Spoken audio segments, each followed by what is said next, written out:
ఈ మధ్యనే ఆయన్ని నేను ఒక విషయంలో, ఒక ముఖ్యమైనటువంటి విషయంలో కలవడం జరిగింది. అప్పటి హ్మ్. వరకు నేను అసలు ఆయనెవరో అవును. కూడా అవును. నేను అసలు పట్టించుకోలేదు. నా పని నేనే చేస్తున్నా.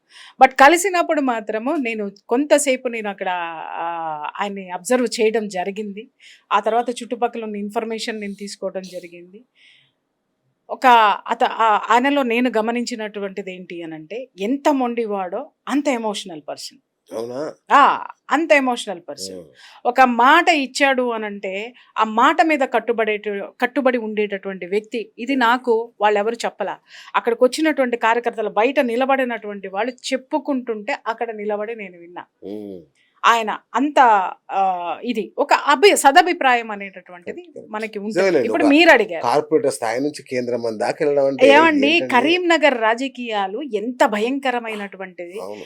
అసలు బీజేపీ బండి సంజయ్‌కి ముందు బీజేపీ, బండి సంజయ్ గారి తర్వాత బీజేపీ అని మనం కరెక్ట్. యెస్. మాట్లాడుకోవచ్చు.